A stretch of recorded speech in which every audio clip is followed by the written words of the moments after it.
Thank you very much.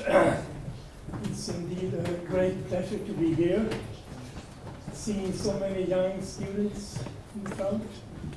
Thank you. You might ask yourself, why do you see this figure there? And this is, I promised myself some 5 years ago that whenever I give a talk, I should start with this picture. Because this is a dollar horse, it's a wooden horse, it's a toy for kids, and it has become the symbol for Sweden without really asking for becoming a symbol for Sweden. It just turned out that way. So this is about 30 centimeters long or something like that, of wood. And if you go to Sweden, you should buy them. They are expensive. So, yeah, what shall I say? Ethics. We have been asked to talk about ethics, and I thought, what could I say? Because, I mean, I'm not a specialist in this type of subject, but I might have some experience from my scientific life. And so I decided maybe I should talk about. No, before I do that, you are new students, aren't you? And you should know that it's very good if you start somewhere where you have good equipment, where you have all possibilities to do nice research. You have all the telescopes or whatever, and you look and you go out in the woods and everywhere, and you take a look. But remember, you should look in the right direction. So this is a good advice to all of you, including the old members of the committee here, if you still can look. Anyway, plagiarism. This is stealing, you might say. We all feel that this is wrong. And but this happens. And okay, well, I should talk about this plagiarism in science. And I will take the case of cerium dioxide. It's a special material. And the contributors to this work was actually Igor Abricoso, Natalia Skoledumova, David Andersson, myself. And I forgot, here you should have Sergei Simak. So there are 3 people from this university. Igor Abricoso, Skoledumova, and Simak. So it has the story which I'm going to tell has a big background in Mises actually. So ceria is an oxide, cerium oxide, and it's solid oxide, and what you would like to study is high ionic conductivity. It's of fundamental interest. Why are there only a few type of structures which are supporting fast ionic transport? There are many applications where you need fast ionic transport. And you would like to find out what is determining this mobility and so on. And there are applications, car catalysts, ceria-based oxygen storage, batteries, fuel cells. So actually this is an important area for the future, for the climate, whatever you want. We did this work around in the beginning of 2000. And yeah, this is kind of repeating that ceria oxide is an important material in science. And what we would like to study is the oxygen ion conductivity, because that's what's of real concern in these applications. And you might hope that you can create a fuel cell which might give the future power to, in this case, Gamla Stan in Stockholm. Nice area. This is a kind of future people can think about. Also in cars.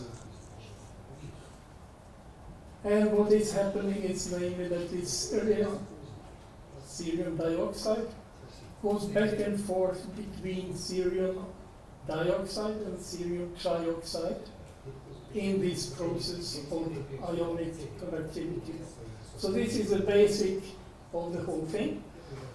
And of course, it becomes interesting from the fundamental point of view, namely that this involves, I understand most of you are not material scientists, but maybe a few. This involves F electrons in cerium, and therefore it's problematic how to describe it theoretically and so on. What do you do? Well, you find some simple models to do that, and then you might be in business. So you introduce one model for the sesquioxide oxide and one for the tetravalent oxide, the steria, mainly cerium dioxide. And you look upon the energetics of the vacancy formation in cerium dioxide. You can do that. If you have these tools, you can do that. You can calculate a number of things here. And you decide that what is actually happening when you remove an oxygen atom from cerium dioxide. If you take it away, what's happening? Well, the oxide ion is of course 2 electron minus. So when it leaves 2 electrons behind, and it gives them to cerium. So, hello, good morning. So that actually 2 cerium atoms are turning from a tetravalent state into a trivalent state, and this is of fundamental interest. Anyway, this is the background, and we did some work on this. This was 2002. And you should know one thing when you do science, when you have something you will publish, you write a paper, and you send it to journals. And there are a number of journals, probably many too many. But anyway, that's what you do, and you try, if you think you have something good, you try to find these so-called best journals, meaning the journals where you get most impact, which people read the most. So in our particular case of physics, we have these physical review letters. And what do you send it to the editor? And what does he do? Well, he looks upon what's all this about. Is it worthwhile publishing? So he looked around in the world and tried to find expertise in this field and send it to 2-3 people who asked, please give your judgment on this paper. So this is the procedure. You send it to the editor, he looks for expertise in the whole world, and get reports, and based on these reports, the editor decides publish or not publish. Anyway, we were lucky, or whatever. So this was published in this journal, and we were pretty happy. At that time, we even had a little bit of champagne when we had this happening in the group. And Russians like that. We had many Russians in the group, so they enjoyed that. So then we continued. We had put our marks in the field. We knew a bit more than everybody else how to treat cerium dioxide. And we started to study oxygen transport in doped ceria. And doped ceria, that is actually what people are trying to use in the applications. You have cerium dioxide, and then you introduce some impurities into that, and then you get doping, and you get doped ceria. So this is what we decided to work on, and we did. And this is the process, cerium dioxide going back and forth to the cerium trioxide. And yeah, continue again. Here are the results. If you see, this is the activation energy for oxygen vacancy diffusion in doped ceria. And we have a number of doping elements. On the top you see lanthanum, cerium, praseodymium, meaning that we replace a few of the cerium atoms with other rare earth, other lanthanide elements, and you see the whole row there. Lanthanum, cerium, praseodymium, neodymium, and so on. And the experimental value for the oxygen vacancy diffusion, you see it with red dots. And our calculation is the blue line. So quite a good agreement with these experiments, meaning also that then people didn't have to do any more experiments in a certain way. Namely, they could see that for the other rare earth, the predictions from our calculations tell everyone where the actual activation energy should be. Okay, this is progress, and we send it to PNAS. It's proceeding of the National Academy of Sciences, and it has even, in a certain sense, higher reputation than physical letters, and we send it there. This is important when you do science. You have to, depending on your results, you have to decide how good is this. If it's really good, then you try the highest level you can publish on. So we send it in this case not to Science, not to Nature, which are a little bit better than PNAS, but still at the same level. Anyway, we got it published, and you can see the authors, Andersson, Sergej Simak, Skorodemova, Abrikoso, and myself.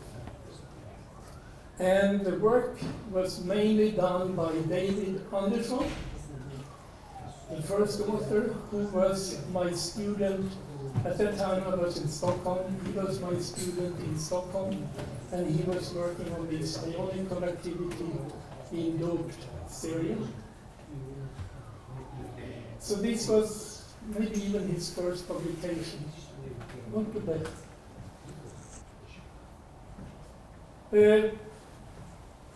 And in addition to that, what happened was that there was actually another article in that journal written by Karl-Heinz Schwarz called Materials Design of Solid Electrolytes, where he sort of gives support to what we were doing. So this is like extra PR, which the journal decides to give to particular.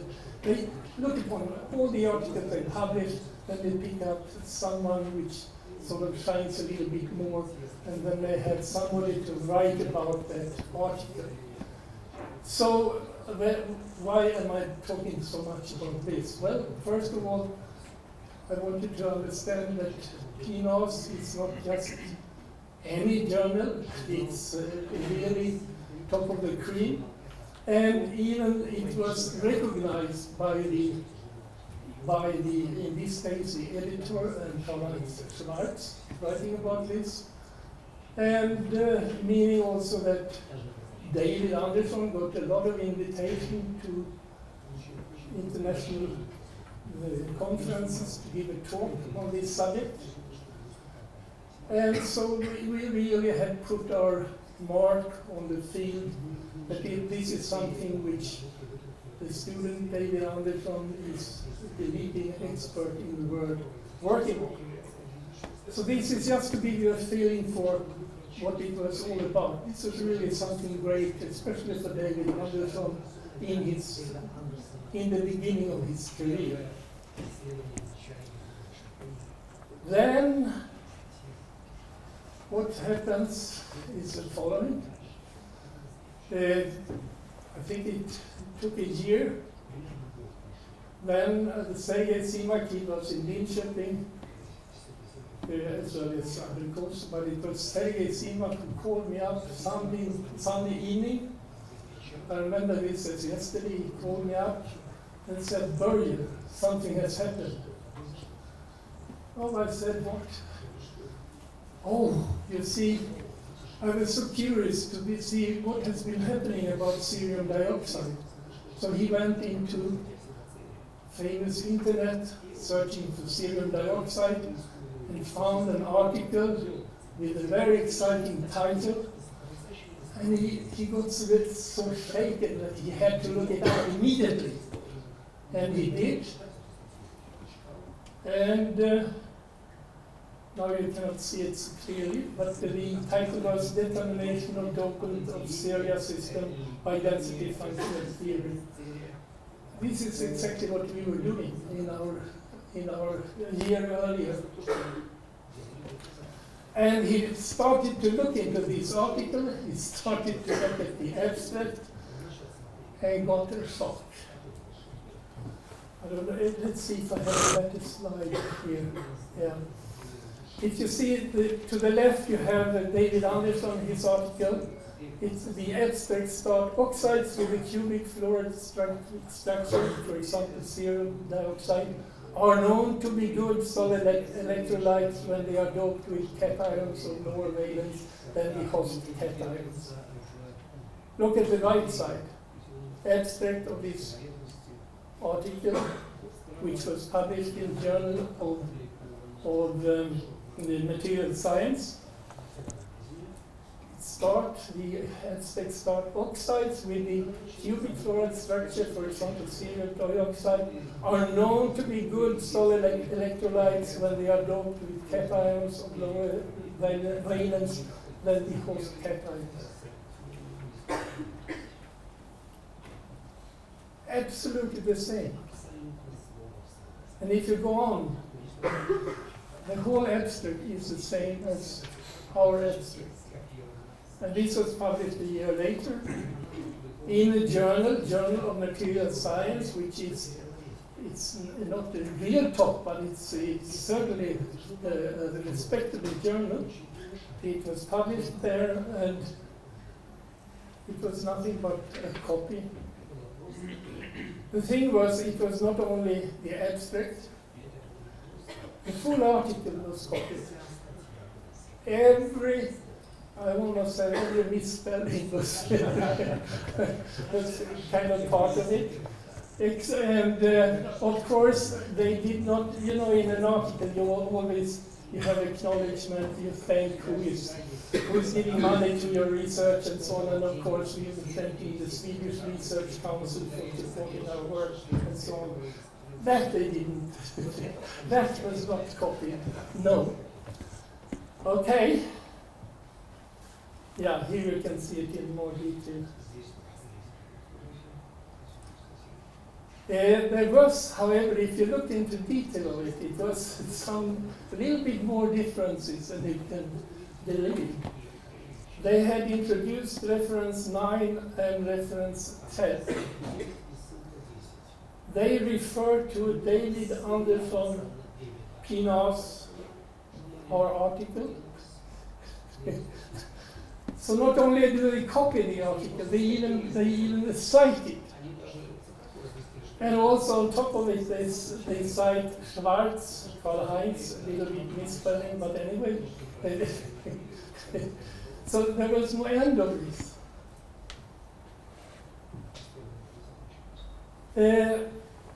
Yes, so what do you do then?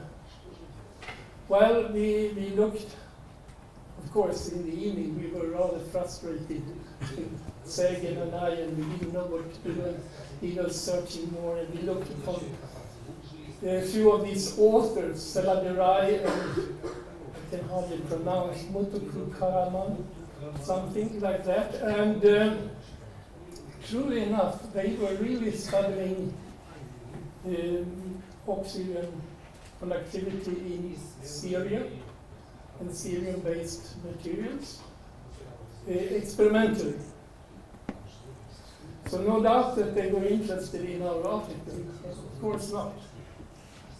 So they had quite a few articles, and I just list 10 of them in this area. So they were certainly not beginners. They knew pretty well what was going on, I'm sure. Then what happened was, now there are many ways. Remember now, this is 15 years ago, or something, 13 years ago. You start to diffuse in your memory what was really happening then and what. But anyway, what you do then, one thing you can do, at least in Sweden, you write to your university and you say, this has happened, what shall we do?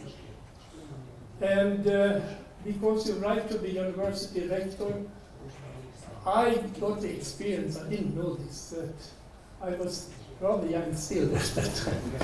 I didn't know this, but there are actually journalists who are sitting there looking through all the mails coming into the rectors, see if there are some interesting news. So there was a journalist from Dagens Nyheter, the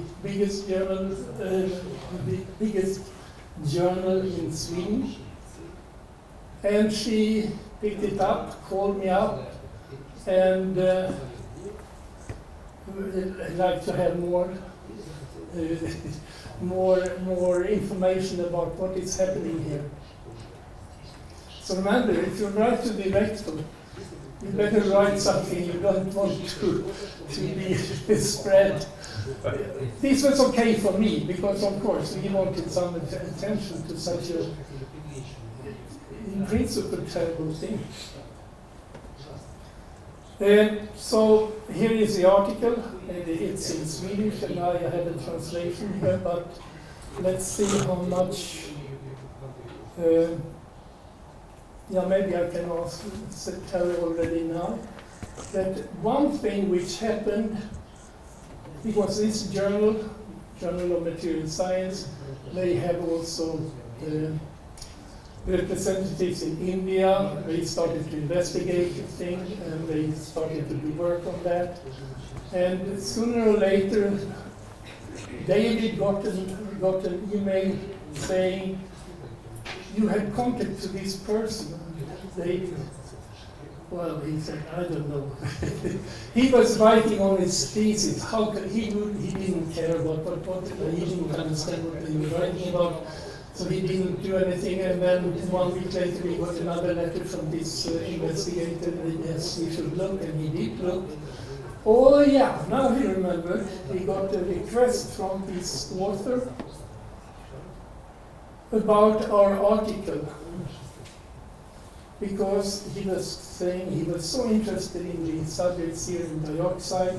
He had been reading our article, and it was a wonderful, it was a wonderful article, and he would like to have, there were 4 or 5 questions he didn't really understand what we had done, or how it was done, and how it was treated. So he had 5 questions, say. And David and Sergei sat down and wrote nice answers. This is what we do in science. You write something, you have ideas, you get questions, and you answer. I mean, this is absolutely normal. Yeah, so we answer, especially David and Sergei answered. Now we have found out what was it really. You know, the editor, he sends the article to experts in the world, 3, 4, and he got answers, positive answers, except there were some questions they needed to be clarified. And this was these 5 questions. So not only did they steal our manuscript, we even helped them to get published. Apparently because with these answers, the referees, whoever they were happy, and the article was published in Journal of Material Science. It's something, huh? When I heard about it, I had to laugh because I thought this is too much. It's too much. Okay, a little translation, which somebody did. If you go out on the internet, you can find things. And this is, it starts, if you look at the bottom there, article was pure plagiarism. A scientific article written by 5 Swedish researchers has been plagiarized in respect to the international journal, in a respected international journal. I have never seen anything like that, says myself. And in late August, as I told you, CMAC was reading in the computer about cerium dioxide and found this abstract. And as I said, they had replaced the abstract, changed the figures a little bit, and added a citation to our own article. This is too much. Beyond that, this content is exactly the same as ours. The article is about research that might prove useful in the development of fuel cells, a potentially important energy source in the future. There are perhaps 4 years of work behind the results presented in our article. But you can actually publish it in a much simpler way, apparently. And the plagiarism was published in May in the Journal of Material Science. And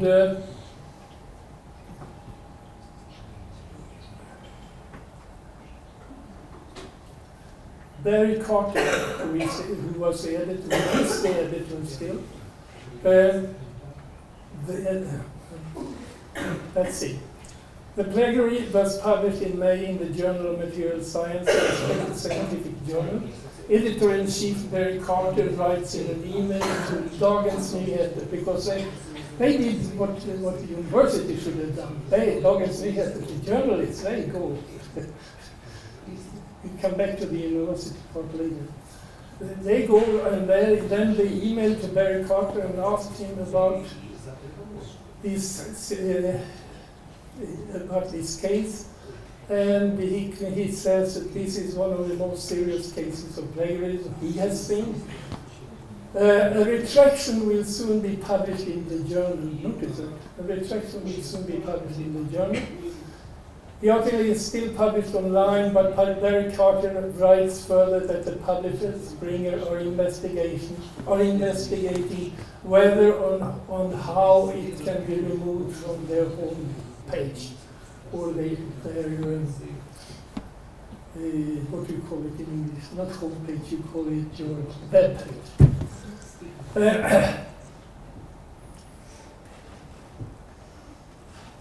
Barry Carter also considers it likely that one or more of the so-called authors of the plagiary are innocent. I don't know how we could say that at the time, but anyway. Tom Matthews, a doctor at the Indira Gandhi Center and one of the 4 researchers, distances himself from the article in a small email to DN, to Dagens Nyheter, as also Bukalavela, a graduate student at the University of Oklahoma in the US. Yeah, so they have nothing to do with this. Okay? Dagens Nyheter has not been able to reach the other 2 authors. One of them claims in an email to the Swedish researchers, that is to us, that he received a draft from a researcher in Nepal. What he claims apparently is that somebody from Nepal came, brought with him a manuscript and wanted to share it. I think he even sold the manuscript. This I cannot really, I don't know, but who knows? Not only stealing and so on, you can also buy and sell.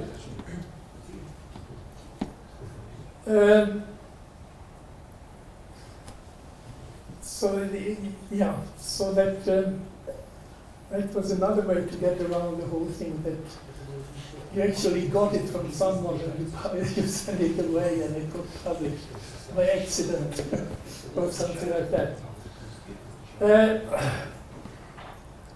Then it's interesting also to notice that according to this, which I didn't really was aware about at the time, according to the Swedish regulation on university colleges, it is the duty of the university college since September 1st that year to investigate all reported cases of suspected scientific cheating. I can say that that did not happen.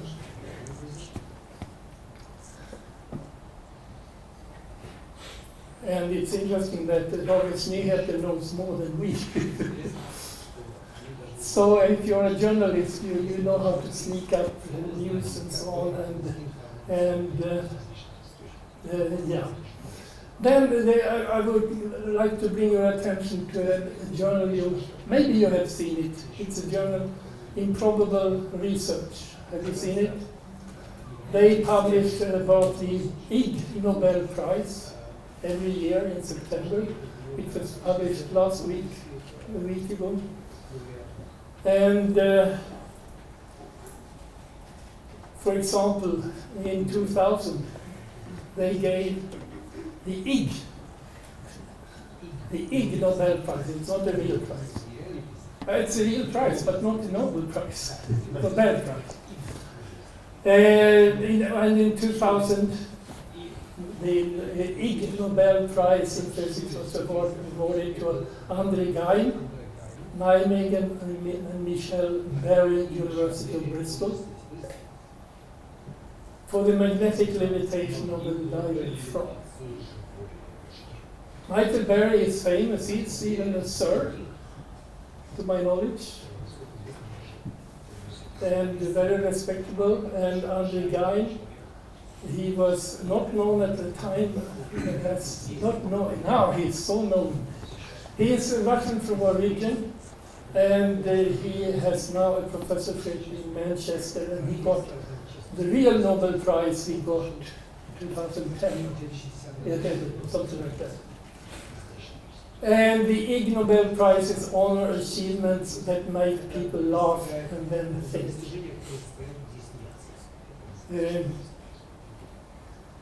They had one year, was it, let's see if a comparison between apples and oranges. Is that what you say in English? In Sweden we say comparison between apples and pears, but maybe also. But anyway, just to have that subject, to make a comparison between them. You know, everybody is referring to, don't compare apples with oranges, but they had this article and people have been doing things, and they got this prize.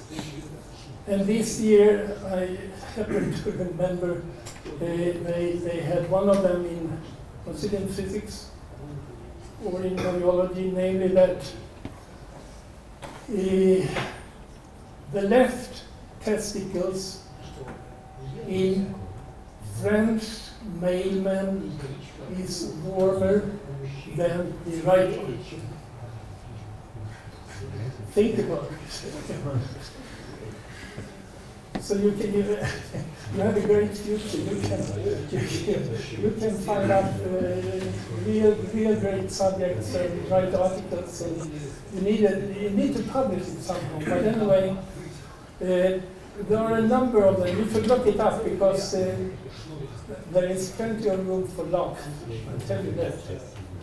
Anyway, this is the magnetic levitation of a living frog.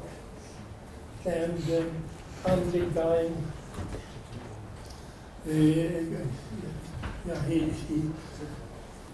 he is a real character. And I remember when he got his prize, he was interviewed directly after he got the prize. 3 seconds after he got to know it. And the reporter wanted to know, what is your opinion? Well, I think I got it too early. What do you mean? Well, now I will not get any other prizes. So this is a problem. If you get the Nobel Prize, then you are dead for other prizes. I don't know if it's really true, but anyway, this is what he said. He's special. So what happened, and why am I referring to this journal? Well, in this happening, they were also alert. Again, journalists, they are alert. Infinite monkey theorem proved, question mark. We have seen evidence to support the infinite monkey theorem, which says that a monkey hitting keys at random on a typewriter keyboard for an infinite amount of time will almost surely type a particular chosen text, such as the complete works of William Shakespeare. That is the monkey theory. An anonymous investigator today sent us this note. I bring to your attention the existence of two identical documents written, I'm told, by completely different authors. These happen to be scientific studies in prestigious journals. The second one has just been published. It is, and they come with this determination of document of cerial system by density functional theory. And then they write, it is identical to a paper credited to other authors published more than a year earlier in a different journal. Then we have this optimization of ionic conductivity in dot cerial, David Anderson and all. And when I say identical, I mean every word, every figure, every concept, procedure, result, and conclusion. Two of the new authors have dissociated themselves from the paper, which leaves Uttakumar Raman and Saladurai both from the Anna University alone. And then they just go to Dagens Nyheter. What I know is that things spread somehow, and this fellow, I'm so sorry, I hope you have the same difficulties to pronounce. Mutukukarmaram. Anyway, if I say something funny, it's him I mean. Anyway, I understood. He had actually, and this is some, scientific word, it's big, but the rumor spreads and so on, but he was postdoc in Stuttgart. And why did he become postdoc? Oh, he had a good publication. So he was dismissed immediately. So at least within the scientific world, something happens. So he had to leave Stuttgart. But he was in Stuttgart thanks to the paper. This is really a lot. Here now comes the Journal of Material Science, Corrivendum, very short. It has come to our notice that a paper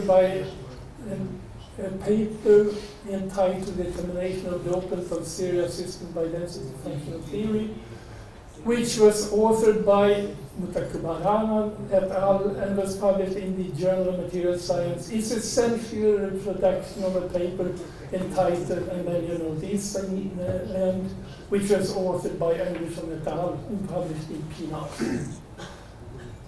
And then comes. There is no doubt that the paper by Anderson is the original work, and that the paper by Mutakubaraman et al. Does not just plagiarize the results presented in the PNAS paper, but actually copies most of it word by word.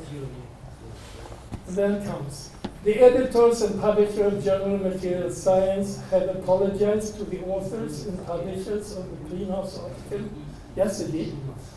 And are thoroughly investigating the origin of the Journal Material Science article to determine who was the complicit in the publication. We are in contact with officials at Anna University and at the Indira Gandhi Center for Atomic Research, and here The report of this investigation will be published in an editorial when it is completed. Remember this. The report of this investigation will be published in an editorial when it is completed. Okay? So there was some reaction from the Journal of Material Science. I had a referendum. And what did that help? Well, here is just one article. I don't know which year, 2009 maybe. Then they have a reference to 4 and a reference to 6, both these papers. This also tells you a little bit about the authors of papers. So they probably do not read the papers. If they had, they would have noticed that there was something wrong. So this is also a remark on, okay, you refer and you give references and so on, but some carefulness, please. This might be happening on not only this article. Here you have another one, exactly the same 2 journals, the same authors, and again, no notice that these are identical articles. So we wrote to the editors concerning the whole thing, and we were concerned with the fact that even a few recent papers still give reference to the Journal of Material Science papers rather than the original work.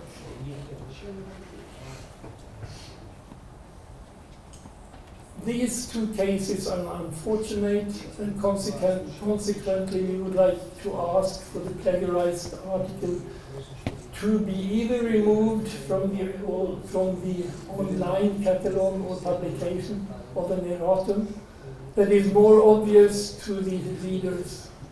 We are grateful for your assistance in this matter.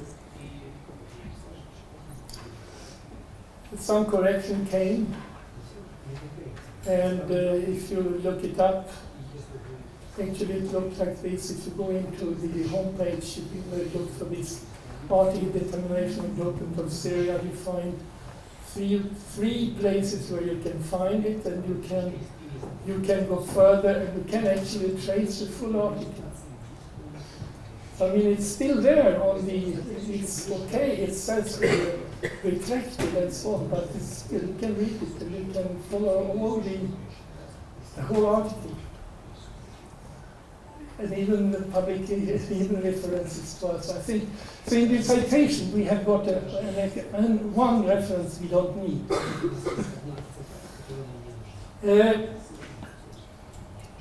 So let's see now. David Anderson, he's now a permanent scientist at Los Alamos National Laboratory, so he works there permanently. Works on dioxides, and still continues working on ionic conductivity. Anyway, so he is in the US. So finally he decided, or somehow maybe even Barry Carter wanted to meet him at some conference, so they met. So David Anderson and Barry Carter met. I think the year was 2015 or something like that. They met, and I asked for this event today. I asked David if he could give an account of what has happened since then, and so I give it from his word, from his point of view.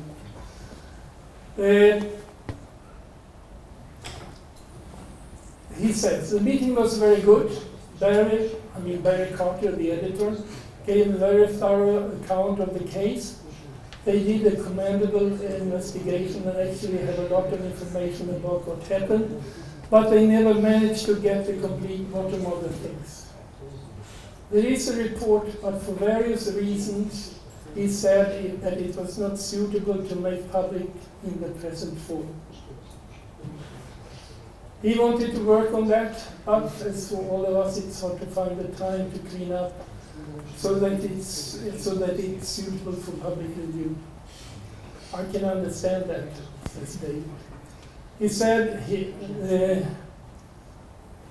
is now, Barry Carter said, he may be able to share it under the assumption that it was not distributed. We'll see if that happens.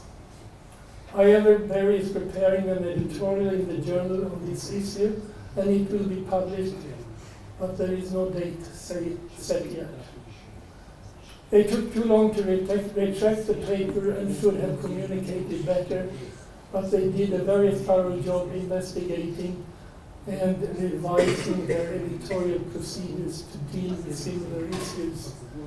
And there are unfortunately plenty of examples. So he gives a little short summary. The actual algorithm case looks like this. The first author brought the paper from Ashok Kumar, who contacted me by email with the referee questions.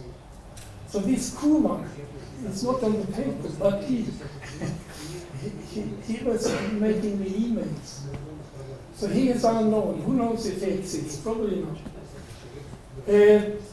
The first author did not know that he bought a paper that was already published, which does not make his act any better.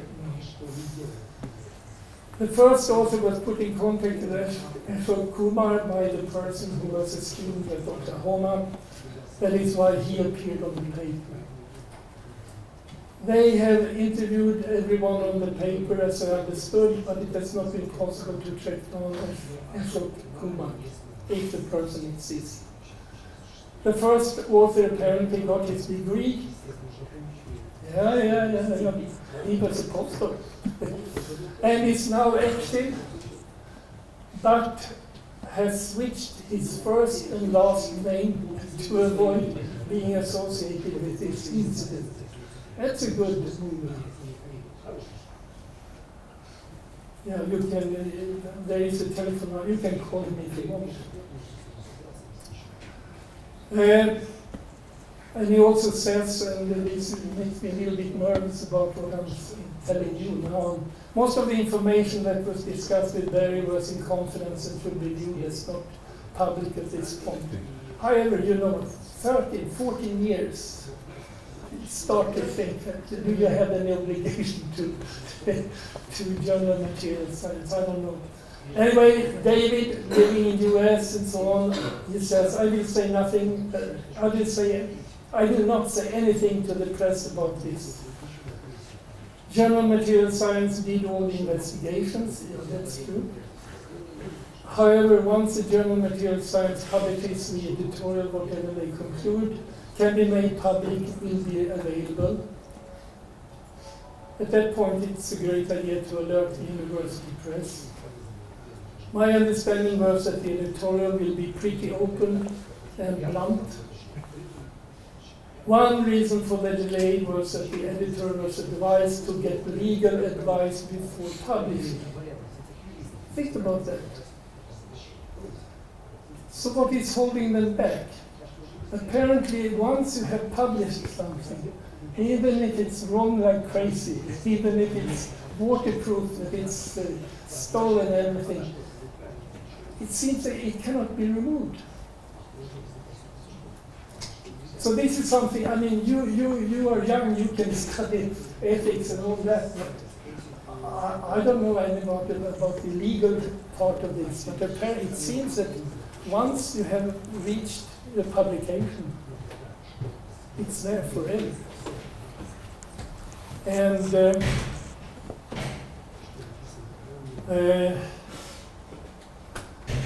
and he also writes, the article is marked retracted online, but can still be found on their link. And the article was published 2016.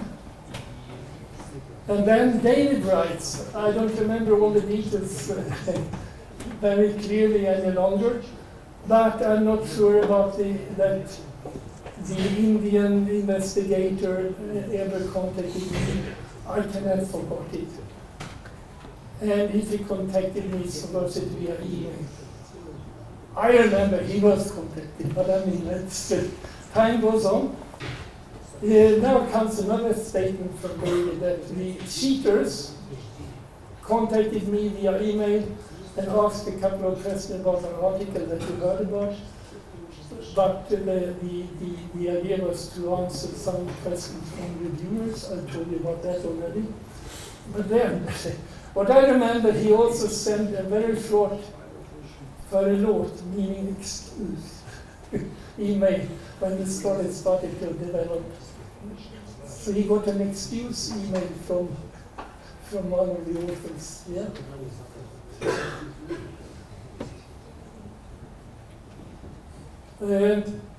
Let's see.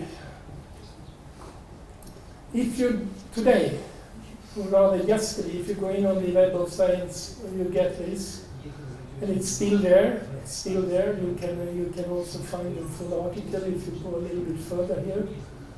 You can find the whole thing, and also this was part in the, this. I think in India there was a lot of attention to this article actually, and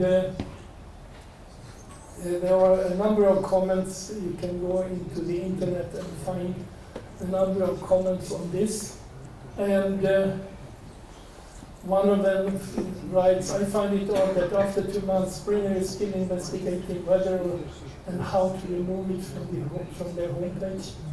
Even if they do not, surely they can put up a notice that this article was plagiarized. Could be made much more clear." And of course, there is also somebody who is starting to questioning did the referees do their job? Did the editor really did his work? I mean, because there are ways to check originality. You can buy programs which you are checking this. So you might ask, who was responsible for that all of this could happen that smoothly? And so there are a number, yes, there was one thing here. Let's see if I find.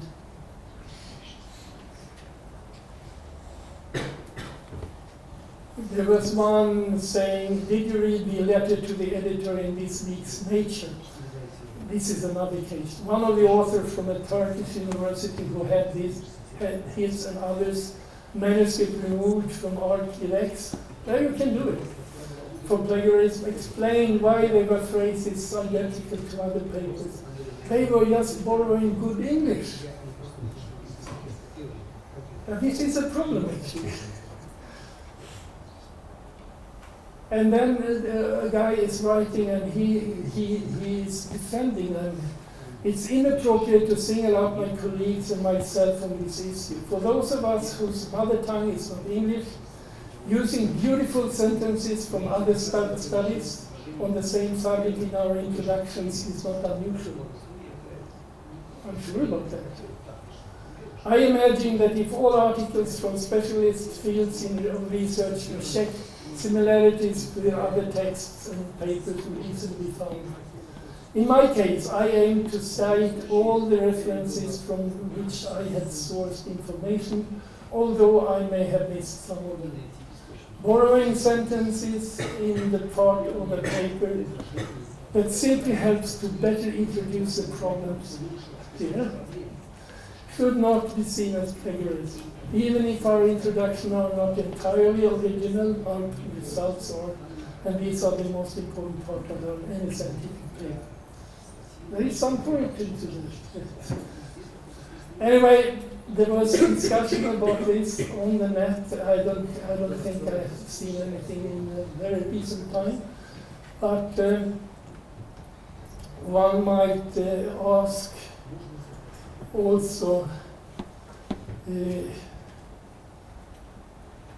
It's not easy to, in this scientific language, it's English. And it's not easy if you're not English as your mother tongue.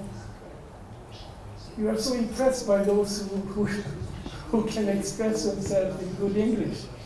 So this is part of the game also, that you need to would be good to have an English-spoken cover, but not everybody has that, and so on and so forth. So this is something to actually think a little bit more about.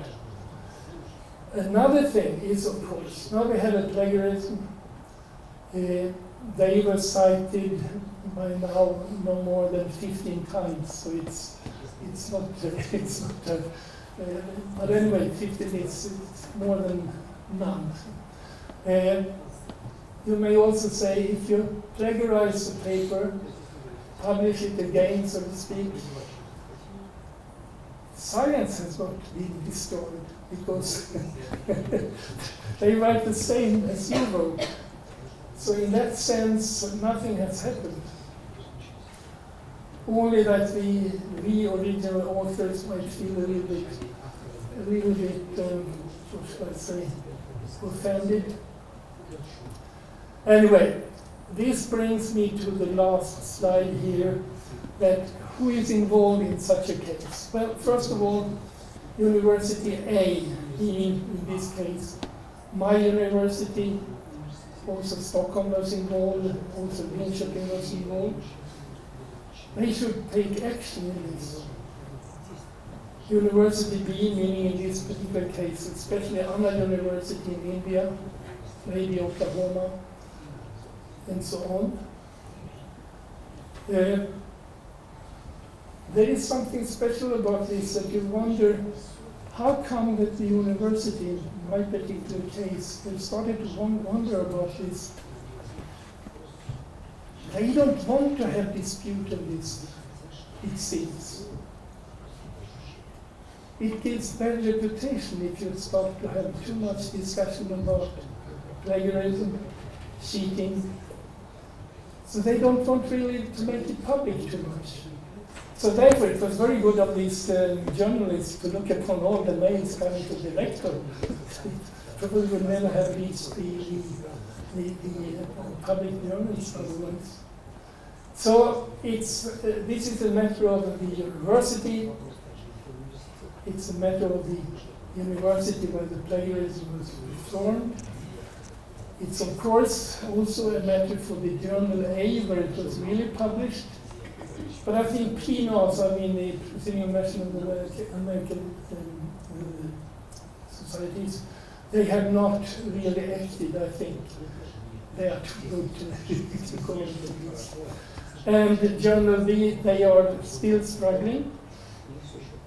The page you find on Red is still the same as it was essentially 10 years ago, 12 years ago. Nothing has happened.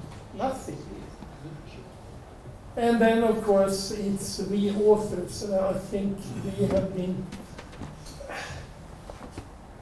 after a while, you start to write letters of this, and you start to complain, and scientists are not really complaining. Well, many are,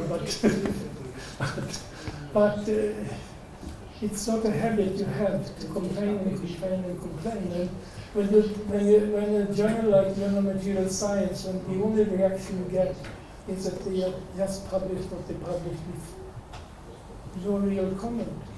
Okay, they come and they speak to my student, maybe.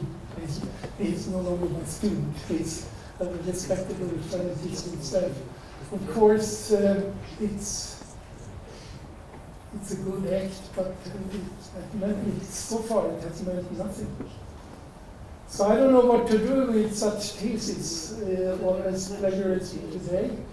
And I think we as authors, we have been too soft. We should have been much harder on our universities. But also you're dependent on your own university. There are a lot of things to think about actually. If you start to think here, it's not an easy case. So, and what is it? Can it be removed by this? Apparently, the editor is still thinking, and in his board they are still thinking about how to handle this. I don't know. Anyway, So I think this lecture for you now, I have to leave you with a big question mark, and I think do not get involved in plagiarism. It's not good, it's not funny, and it's terrible. And look out for cheaters, because I think it was. When I got to know that we even replied there with the literary questions, I was laughing for half a minute. It was too much. It was too much. Okay, and as I said, a lot of people from Mises was involved in this, at least 3. So this is part of Mises' story. Thank you very much for your attention.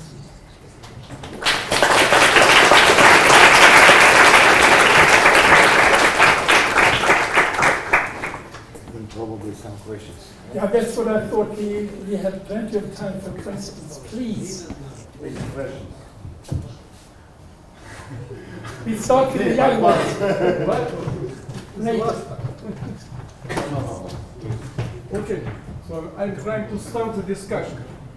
It's very interesting, a terrible case. When you talk about this paper, it happens, unfortunately. But what is specific from point of view of ethics in engineering? This happens in poetry, it happens in architecture, it happens in medicine, it happens in any field. So, unfortunately, we are explaining that to steal is bad. But Moses told it or get it from God 4,000 years ago or 3,000 years ago. So this is a, I don't know, philosophical question, maybe, but it's really very terrible case, and I know a lot of cases of plagiarism, but smaller cases, not all texts word by word. This is really a special, very special case. Thank you, Thomas. Yeah, thank you. So I'm asking what is special here from point of view of engineering, in ethics in engineering. That I don't know. To steal is, I'm saying, to steal is bad in all fields. I was asked to give a talk concerning ethics, and I thought I'd better talk about something I do know what happens. And of course, in poetry, I wouldn't be able to say anything. However, I think the present development of society is such that this is going to be more and more considered as normal. We have American presidents who don't care about facts. Additional question maybe, you know, if there is a formal punishment in your country, in Sweden, if somebody is making such a case, since to steal is a criminal case in some way. And people should be punished, I don't know, 1 year in prison, 2 years in prison. Something.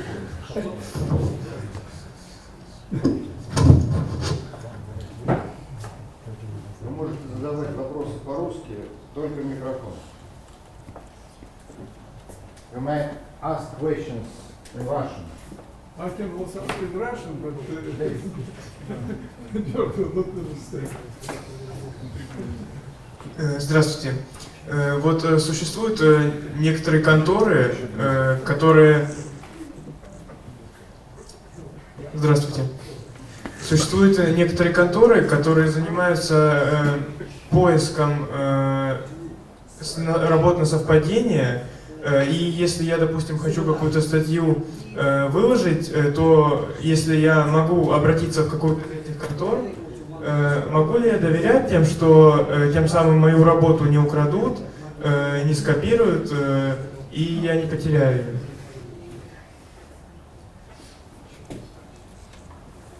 Yeah, that's. I don't have any experience of that, but you would expect that the Journal of Material Science would have had that source of information. to check all the papers they get, they should have cleaned from that sort of thing. Then it's another question if you know, in music you can steal. How many takter, how many can you steal in music without being stealing? And you might also ask how many sentences can you steal from a book? How many sentences can you steal from a paper before it's stealing? I don't think it's absolutely clear, is it? Sometimes in music, when you just change the text, it's named. Sometimes in music, when you change the text, it's not named like stealing, it's just like genre.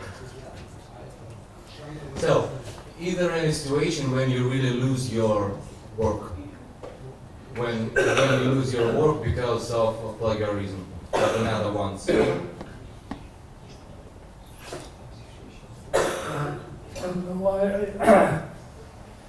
Who knows? You have to go through everything. But anyway, I don't think I can. This was the most obvious case I ever saw. And yeah. But as was said, there are, of course, people who are stealing ideas. And if you phrase them in a different way than from the original article, maybe this automatic review of the manuscript doesn't work because you have been able to reshuffle the wording and so on. And what I read about is, at least in Sweden now, but this is not on research level, I think, but it's more on student level. That if you get homework, you can call up some company, and they do the homework for you and send it in. That's your homework. Like shuffle a bit for the teacher who noticed. Yeah, so this is. Well, I don't know where we are ending here. It's. I think the research is a little bit more difficult because you cannot just call up someone and say, I would like to write a good article on that and that. You really have to be an expert. Please. Здравствуйте, вот вы уже об этом упоминали. Скажите, пожалуйста, какой объем цитирования еще нельзя назвать плагиатом? Насколько можно процитировать какую-то работу, чтобы это не считалось плагиатом?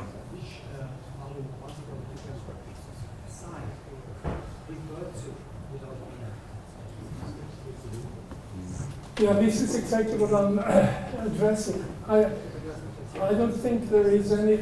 Of course, if you tell, write, cite, and citation, it's not plagiarism because then you have clearly said this is cited work. But you have a point there. This is why it's not so easy. That certainly an abstract is too much. 33 sentences is probably also too much. But yeah, he has a point also in that if you have some very, very good result and you would like to write a background to the material, why should you have a badly written background when there are good backgrounds in the literature which you can quote? But maybe you should really, really then tell that we are copying this. But you can see it's not absolutely clear what to be done. And apparently, I don't know in this particular case with the editor Larry Carter why he cannot remove, but apparently it's a legal case. And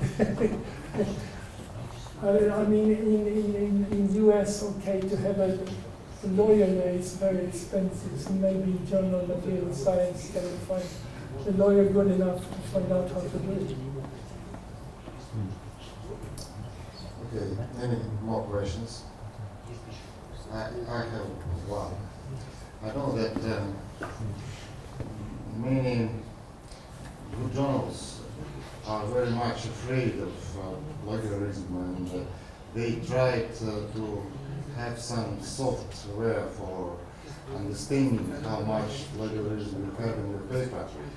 And even some plagiarism on your own papers also denied. What is your attitude to plagiarism to your own papers? Your own work? I didn't think about it because whatever you do, you plagiarize yourself. Unless